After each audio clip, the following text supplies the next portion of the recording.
Jetzt haben wir den Spitzenkandidaten der CDU gehört und das Ganze genießt eine unglaubliche Aufmerksamkeit, obwohl in Anführungsstrichen nur eine Wahl in Brandenburg. Denn auch bundespolitisch könnte das Ganze Folgen haben. Auch der Bundeskanzler Olaf Scholz hat am Ende mit dieser Wahl zu tun oder es könnte zumindest Auswirkungen auch auf sein politisches Leben haben. Und das Wichtigste bei einer Wahl: Was denkt die Bevölkerung? Und da möchte ich nachfragen bei dem Civey-Meinungsforschungsinstitut bei Janina Mützer zu Gast im Studio. Hallo Janina. Hallo. Die erste Frage, die wir gestellt haben, ist: Denken Sie, dass eine CDU-geführte Bundesregierung die aktuellen Krisen besser bewältigen könnte als die Ampelkoalition? Ja, wir wissen ja, dass die Ampelkoalition nicht gerade gute Beliebtheitswerte hat. Und als Gegenargument für sie wird halt immer in den Raum gestellt, naja, sie managt ja fortlaufend Krisen in einer Dichte, wie wir sie früher nicht hatten. Deswegen haben wir mal gefragt, ob die Menschen eigentlich glauben, dass eine union-geführte Regierung die besser lösen würde, diese Krisen. Und da sehen wir, jeder Zweite knapp sagt ja. Das sind die 49%, der lange Balken hier oben. 12% sagen teils, teils.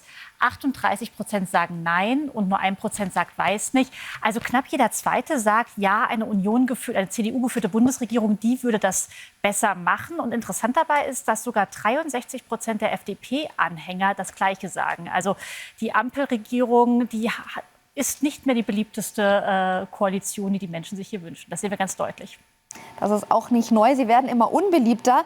Und wir wollten auch noch wissen, denken Sie, dass sich Markus Söder von der CSU an seine Zusage halten und Friedrich Merz als Kanzlerkandidat der Union seine volle Rückendeckung geben wird? Ist ja auch eine wichtige Frage für dann die Wahlen, die noch kommen, wie das Ganze ablaufen wird. Genau, es ging ja jetzt auf einmal ganz schnell. Auf einmal war die K-Frage in der Union geklärt. Und für manche ging es vielleicht auch ein bisschen zu schnell. Und gerade diejenigen, die den Wahlkampf 2021 sich angeschaut haben, die können sich das vielleicht noch nicht so richtig vorstellen, dachten wir. Aber jeder Zweite in Deutschland sagt, ja, wir gehen davon aus, dass Markus Söder sich an seine Zusage hält und volle Rückendeckung leistet. Das sind insbesondere die Unionsanhängerinnen und Anhänger und das sind die Menschen in Bayern, die haben Vertrauen.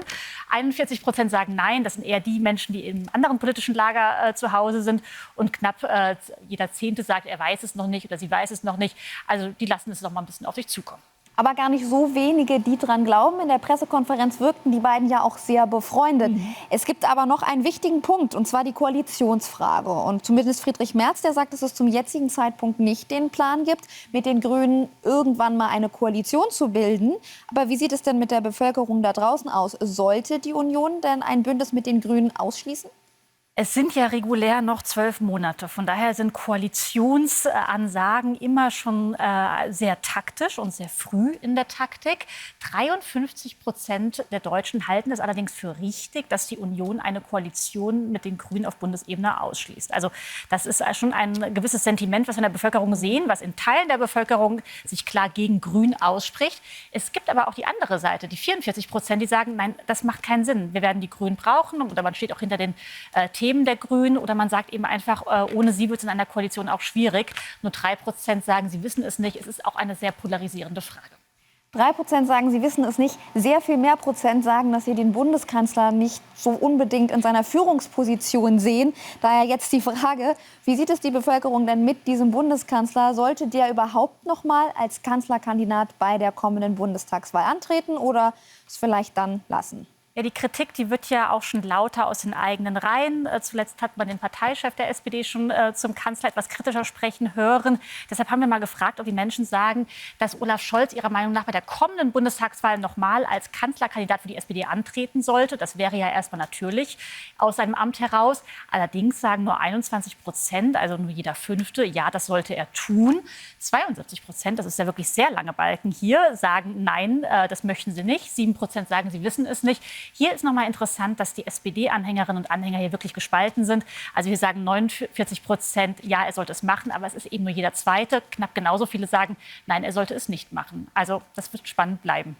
72%, eine ganze Menge. Und er verliert Unterstützung in der eigenen Partei. Keine allzu guten Voraussichten für den Bundeskanzler. Vielen Dank, Janina, für die mitgebrachten Zahlen und Daten. Dankeschön. Sehr gerne.